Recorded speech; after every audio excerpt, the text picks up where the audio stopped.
ഇടപെടൽ ഉണ്ടാകുമെന്ന് പ്രധാനമാണ്. ഇപ്പോൾ IT മിഷനിലെ ഒരു കരാർ ജീവനക്കാരന്റെ ഇമെയിലിലേക്കാണ് ഈ ഡേറ്റ അയച്ചു കൊടുക്കാൻ വേണ്ടിയുള്ള ഔദ്യോഗികമായ നിർദ്ദേശം പോയിരിക്കുന്നത്. അപ്പോൾ തന്നെ ഈ വിഷയത്തിലെ ഗൗരവമില്ലായ്മയെക്കുറിച്ച് വ്യക്തമാകുന്നുണ്ട്. ഇപ്പോൾ തിരഞ്ഞെടുപ്പ് വരികയാണ് ബിനിൽ.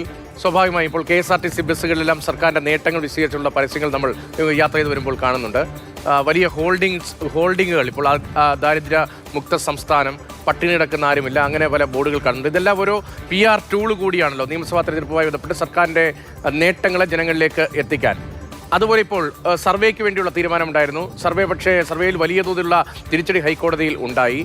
ഈ ഡേറ്റ അത് ഉപയോഗിച്ചുകൊണ്ട് നേരിട്ട് മുഖ്യമന്ത്രിയുടെ പേരിൽ മെസ്സേജ് അയക്കാൻ, അതും അത്തരമൊരു PR ടൂൾ കൂടി ആയിരുന്നില്ലേ? ഇപ്പോൾ നിയമസഭാ തെരഞ്ഞെടുപ്പിലേക്ക് എത്തുമ്പോൾ ഈ സർവേ തടസ്സപ്പെടുന്നു, ഈ ഡേറ്റയുമായി ബന്ധപ്പെട്ട വിവാദം വരുന്നു. അപ്പോൾ ഉദ്ദേശിച്ച തരത്തിലല്ലാതെ സർക്കാരിനൊരു തിരിച്ചടി കൂടിയാകുന്നുണ്ടോ രാഷ്ട്രീയമായി? ഇതുവരെയുള്ള കാര്യങ്ങളിൽ ഈ സർക്കാർ ഉദ്യോഗസ്ഥർക്ക് മെസ്സേജ് അയച്ചതിൽ സർക്കാരിനൊരു തിരിച്ചടിയായി. പക്ഷേ നവകേരള സർവേ സുപ്രീം കോടതിയിൽ പോയി സ്റ്റേ വാങ്ങിയതോടുകൂടി അക്കാര്യത്തിൽ സർക്കാരിനൊരു ആശ്വാസം വന്നിട്ടുണ്ട്. എന്തായാലും ഈ നിയമസഭാ തെരഞ്ഞെടുപ്പ് അടുത്തുവരെ നമ്മൾ ഇന്നുവരെ കാണാത്തതും കേൾക്കാത്തതുമായിട്ടുള്ള പുതിയ ടൂളുകൾ ഉപയോഗിച്ചുകൊണ്ടുള്ള പ്രചാരണ തന്ത്രങ്ങളാണ് ഇപ്പോൾ മുന്നോട്ട് വരുന്നത്. അതിൽ പൊതുപണം വല്ലാതെ ഉപയോഗിക്കുന്നുണ്ട്. അതാണ് വിമർശന വിധേയമായിട്ടുള്ള കാര്യം. സർക്കാരിന്റെ പൊതുപണം ഉപയോഗിച്ചുകൊണ്ട്, നമ്മുടെ എല്ലാ നികുതി പണം ഉപയോഗിച്ചുകൊണ്ടാണ് ഈ റോഡുകൾ മുഴുവൻ നടക്കുമ്പോൾ നമുക്ക് കാണുന്ന വലിയ ഹോർഡിങ്സുകൾ, സർക്കാരിന്റെ ഓരോരോ പ്രഖ്യാപനങ്ങൾ വെച്ചുകൊണ്ട് ഓരോരോ ഹോർഡിങ്സുകളാണ് ഉയരുന്നത്.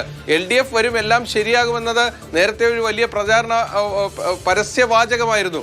പിന്നീട് സർക്കാരിന്റെ തുടർ ഭരണത്തിന് വേണ്ടിയുള്ള പരസ്യവുമായിട്ട് വന്നു. ഇപ്പോൾ ഈ റോഡിൽ നമ്മൾ ഇറങ്ങിയാൽ കാണുന്നത് പലതരത്തിലുള്ള ഹോർഡിങ്ങുകളാണ്. എല്ലാ റോഡുകളും നന്നാക്കി, അങ്ങനെ ഓരോരോ നേട്ടങ്ങൾ വെച്ചുകൊണ്ട് വലിയ ഹോർഡിങ്ങുകൾ വരുന്നു.